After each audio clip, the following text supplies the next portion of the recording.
Welcome to the Rise Up in Business podcast. I'm Tracy Myler-Crane and I'm your host. I'm a business lawyer, an entrepreneur, a wife and a mum to two wonderful little people. This podcast is designed to be the business and law podcast for small business owners. Each episode explores different business and legal concepts in a clear and easy to understand way, all delivered in bite-sized chunks that are easy to listen to. You're sure to be able to take little nuggets of gold from each episode and implement them into your business straight away. I'm bringing you these podcast episodes each week with my intention being to share with you what you need to know to feel empowered so you can rise up and take control in your business. Let's get into today's episode.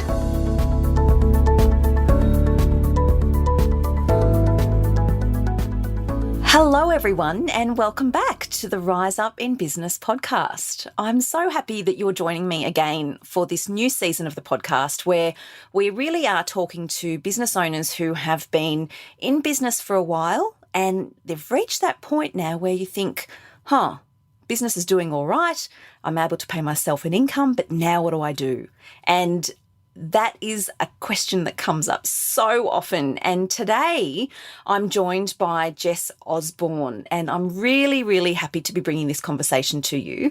Jess is a business coach who specialises in marketing and she's been doing this for about the same amount of time I've been doing this. And we both have a passion for supporting service-based businesses. And I just know that you're going to get so much out of today's conversation. Jess, hi, thanks for joining me.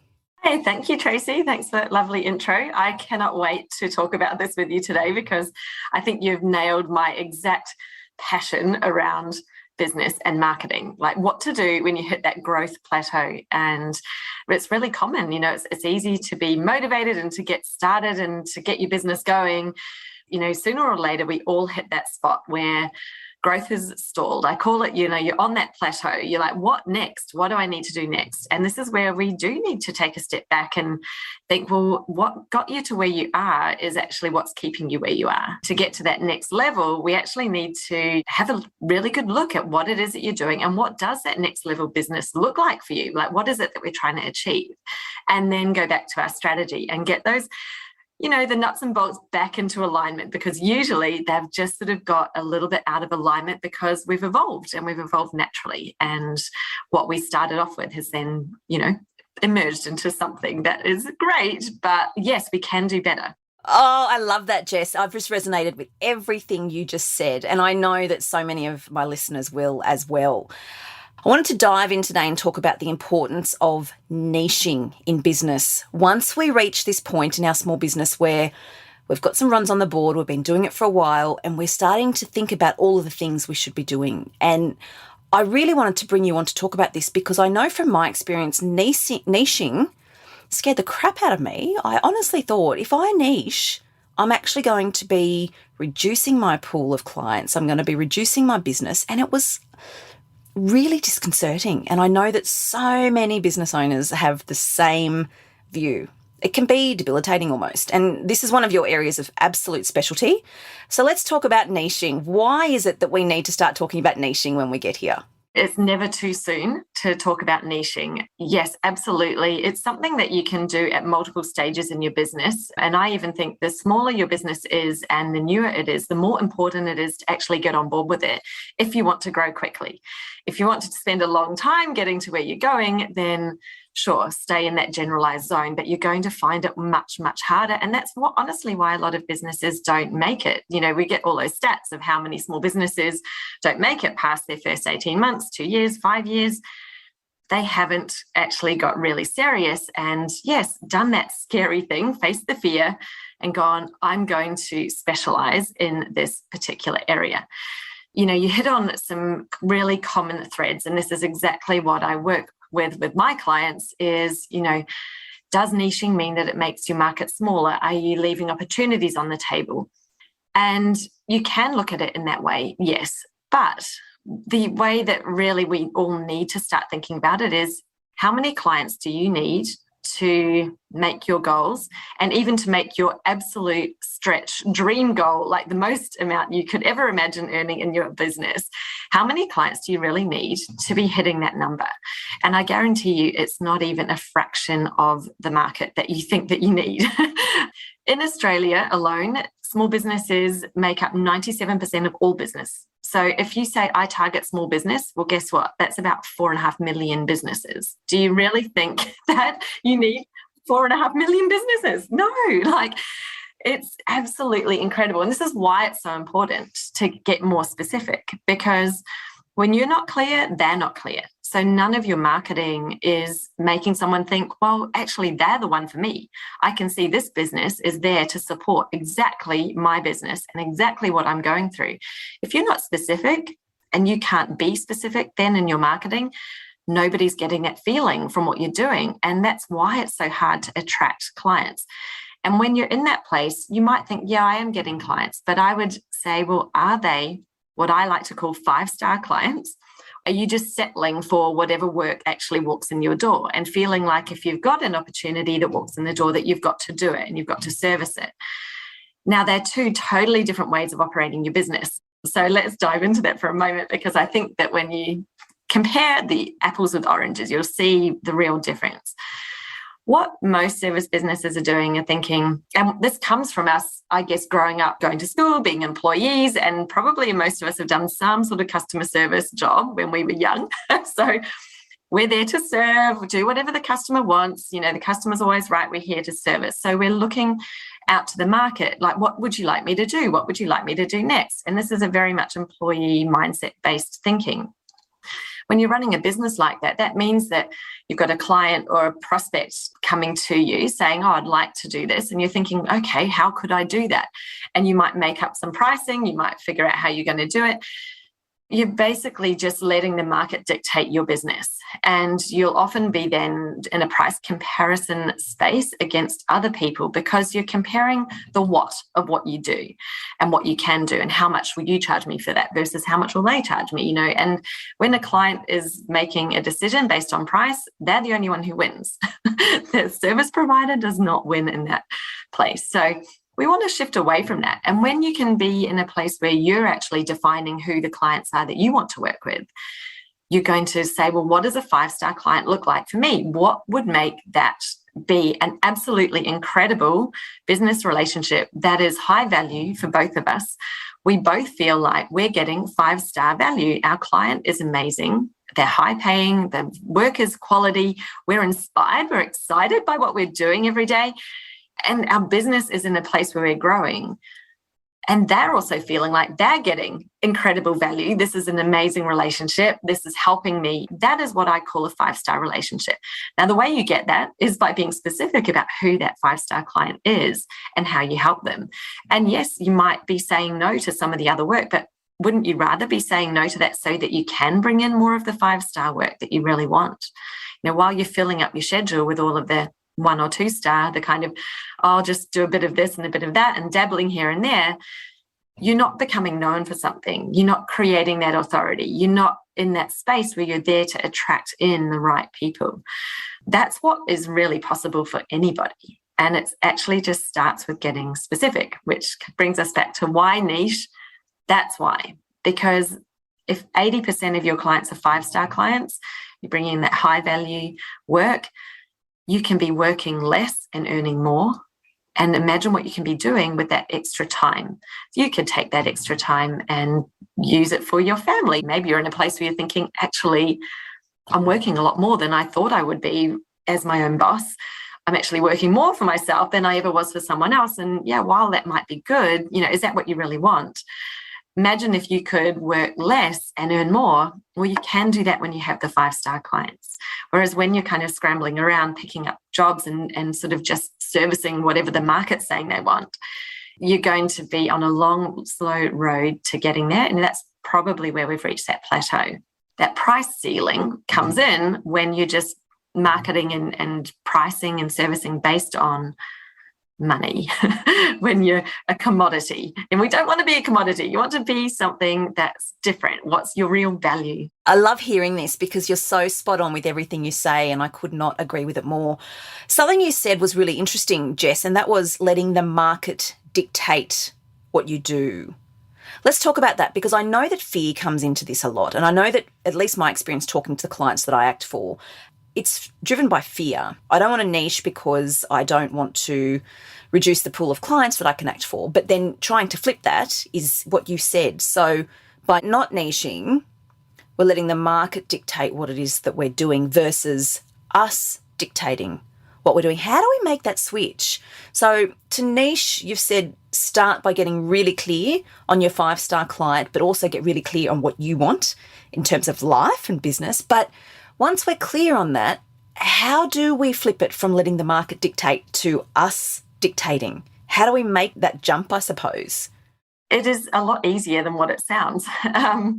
When you've decided and when you're clear on who your niche is, as in what it is that you're specialising in, I'm going to go off on a slight tangent here for a moment.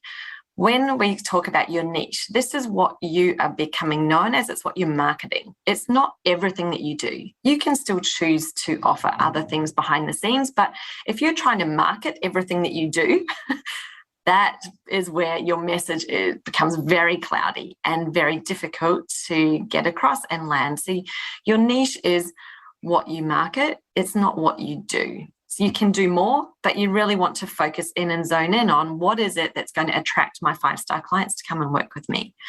Now, I always encourage my clients to be really quite critical of what they're doing and with what their service offering. You know, what are you currently doing that's not profitable, that's draining your energy, you don't enjoy it, that you're doing because someone asked you if you could do it once upon a time and you said yes, and then it's become one of your services and you've kept on adding to your stack of services.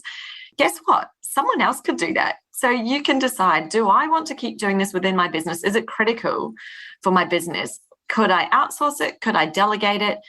Or should I actually refer it on to someone else and say, you know what, I'm actually not going to offer that service anymore. I'm going to stay here in the most profitable zone and build my business in this column.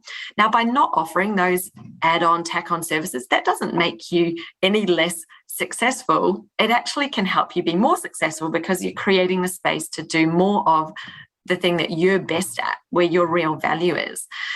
Now, you asked, how do you flip from being the employee to, really owning your space? It really comes from a change in your mindset that you're not an employee of the market. You're not there just to do whatever someone briefs to you and to go, sure, I'll put a price around that and I'll put it back and I'll service you. That's a freelancer.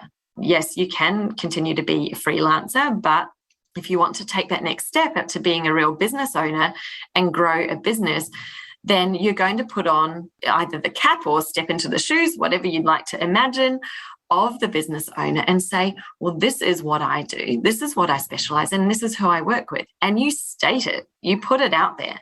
And once you're putting it out there, it is incredible what happens. The only way you can experience this is to try it. So I encourage you to try it.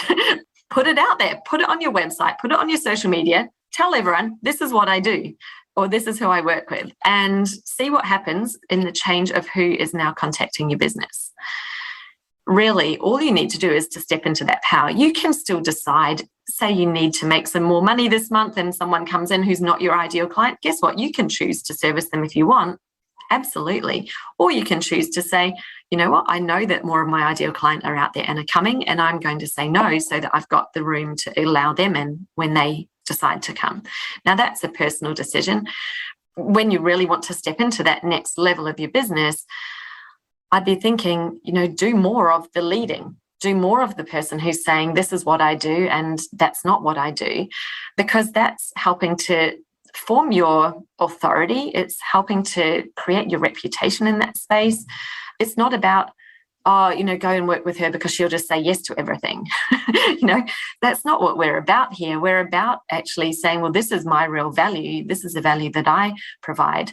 And I know that when I do my best, my clients get the best. It's a win-win for both of us. Whereas when I'm accepting work that's not ideally suited to me, it's not a win-win for both, is it? It's not a great win for the client, and it's not really a great win for you because it's not going to be the best that you can produce. Yes, switching that. And I think that one of the real added benefits to doing this as well, to when you do niche down, and I want to come back to the point about you'll have less opportunity, because it's a fear and a belief, but it's been proven not to be so. So we'll come back to that in a moment. But the real benefit as well is think about how much you can systemize, automate, and reduce the amount of processing and admin that you have in the background. When you have a really clear defined niche and what you offer and for who, you can build your systems and processes to support exactly that. You've got a reduced number of services that you're offering, and that means that you can template it, systemize it, put all of that in place behind the scenes, which doesn't take a long time, but guess what? It reduces the amount of time you're spending working. And if that's not an amazing benefit to think about, I don't know what is, because we all want to have less time doing the behind the scenes unpaid work, right? More time earning the money. Like, you want to spend more of your time on actual paid, the stuff that's bringing the revenue in and earning it, and much less on just the management behind the scenes. And when you can reduce what you're offering and be more clear and specific in it and what you're offering as well as to whom, then that gives you so much power to cut the waste in your business. I love that. I suppose it's a pathway you've just given as to the reasons why you want to niche and how to niche. And I love what you've said about mindset. I'm very much one of those converts, I suppose, that everything starts and ends with your mindset. And I love that. And that's so important here too. Let's just dive into the fear factor about you're going to be attracting less and you'll be reducing your pool of clients, because I know it's not true and you know it's not true, but there are so many people that spend a lot of time hovering in this space before having the courage to actually move forward and niche. So let's talk about that and the mindset and the fear. When you think about where we're working, and I'm assuming most service-based businesses these days that we're working with are online businesses. You might have chosen to work within a geographical area, for example, Australia, or even within a state or a city, or globally, and a lot of us can be global. Look, every day there are more and more businesses. People are starting businesses every day, and all of these businesses need services and need help. Just sit for a moment and think about the abundance of opportunity out there that you are not even aware of. Like, you are not playing in a very small pond. You're playing in an enormous ocean. And that's why, again, we want to be really clear and specific, because try to go fishing in an ocean, who are you going to catch?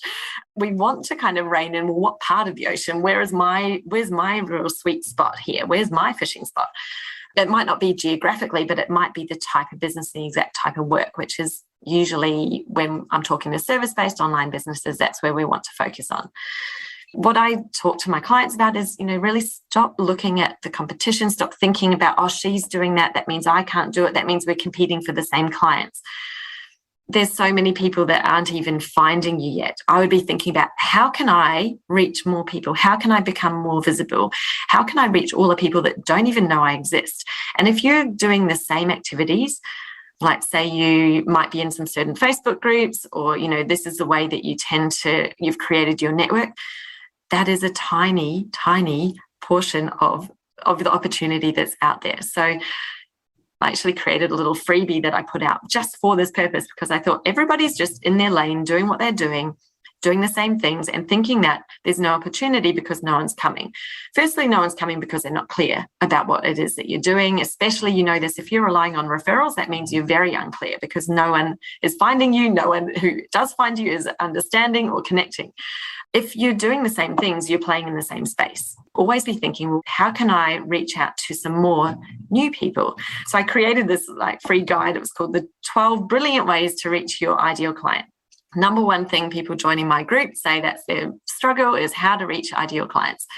Yes, well, if you're doing the same things, then that's probably why, you're in the same space. It's a very long, slow way to gain people. So there's 12 ways in there. I won't go through them now because we don't want to speak for hours and hours here. So you can come and download it off my website if you want that. But the idea is, you need to be out there and reaching into new audiences. And I think that if you're doing those two things, if you get very clear and specific, become that leader, like step into those shoes of, right, this is who I want my business to be. This is who I want to work with. That's who I'm wanting to attract more of. It's not the only person that you're going to attract. We are not black and white. We're not cut and dried. There's no, you're square, you're round. We're all shades of it all, right? So when you define your ideal client, that doesn't mean that they are the only thing that you're ever going to attract because you've been specific about it. Guess what? There's no such thing as the exact match of that. Like, you're going to have varying shades of grey, and you want to attract more that are the stronger shades, the closest match, versus the ones that are like on the outskirts, because you've defined that that's who that is going to be great for you to work with. So people finding you, they're not going to be put off by thinking, oh, that's not me, unless you actually want to be repelling some of those people. And trust me, here's a like, I think one that I find really funny. So I work with women and it says it everywhere. You cannot miss that, I don't think. Yet I still have guys who come and book in calls. They reach out to me, they follow me on social media. It does not stop them. So if that doesn't put you off, then, or tell you, you know what, you can be specific and it's not going to stop all the others from coming still. You can choose who you want to work with. That's going to be an aha moment, Jess, because I know that there's a lot of fear attached to niching, because you think, oh, but if I niche and if I articulate and share with the world what my niche is, I won't be able to do anything other than that. So you've just unpacked that, and that'll be a real aha moment for so many people, because it certainly was for me. That niching means that's what your marketing focuses on, but you can still do other things if you choose to. That's a big takeaway. And that freebie sounds amazing, and we'll include the link to that in the show notes, as well as the link to your website and your Instagram handle, so people can jump in and take a look. Because whilst I think this conversation has been fabulous, and I think that there are so many little nuggets of gold here for small business owners who are embarking on their niching journey, we still do need support. We still do need help, and that's okay. It's important that business owners know that that's okay. And so we'll include the links to your details in the show notes so people can reach out if they want to get in touch with you to help, just to explore it a little bit more, or to really get stuck in on the niching journey. It is a process, and I just want people to think, don't worry if you're finding it hard, because it is hard. I have clients who come to me, they've been trying to niche for 3 years, like they've known they need to, and they've been muddling through. And often it is just maybe some different questions that we're asking, and me getting maybe a little bit tough. But look, there's different ways that we can do that. And it's one of the biggest topics I do in my Business Jam program, because Business Jam's about, how do you attract those 5-star clients? Well, the most critical thing is actually we start with the niche and we spend a good few weeks on it up front, because I don't want that to sound arduous or long. Like, there's many layers that we get through. And if you're still thinking, I'm not sure if I'm niched enough, that means you're usually not. Right. Okay. That's a good tip. So people might go, oh, I work with mums or busy mums or something like that. Well, guess what? Mums, how many of them are there?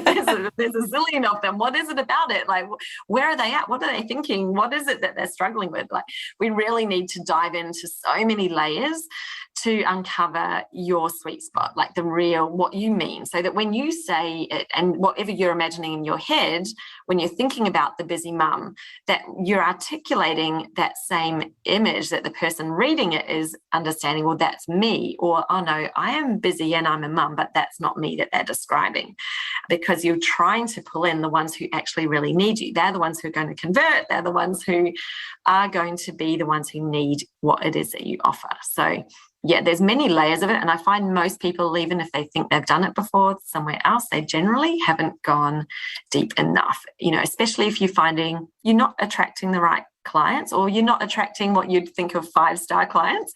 If that's happening, or you're not attracting anyone at all, then they're really all signs that, we need to start spending a little bit more time and focus in on your niche and really nut it out. I think that's a good point too, for business owners to know. It doesn't need to be scary. It's not set and forget. You can continue to work on it, continue to tweak it until you get it just right. And that's what I really want people to take away as well from this episode, that it's not a one size fits all, and it's not a do it once and that's it. You can't go back and you can't make changes, because You can. It's not etched in stone. No, and that's empowering, I think, and the fluidity, I think, is empowering for business owners. Jess, thank you so much for sharing. I really enjoyed having you on to have this conversation. And as I say, I just know that there's going to be so many business owners listening to this that get value out of it, and we'll include all your details in the show notes. Jess, thank you. Thank you, Tracy. That's it for today's episode. Thank you for joining me. I very much appreciate you taking the time to listen. If you liked the episode, please be sure to hit subscribe so you don't miss any new episodes. And if you found this episode to be of value for you in your business, I would be ever so grateful if you would take a moment to leave a review on Apple Podcasts, because that will help this podcast reach the ears of more business owners. If you haven't already, don't forget to jump over to my website and download your free copy of my annual legal checklist designed specifically for small business owners. And if you're ready to set your business up so you can get paid every time hassle-free, check out my course, Getting Paid Made Easy. You can access these resources on my website at tmsolicitor.com.au. Remember, in business, prevention is better than cure. I'll be back with another episode for you next week. Until then, take care.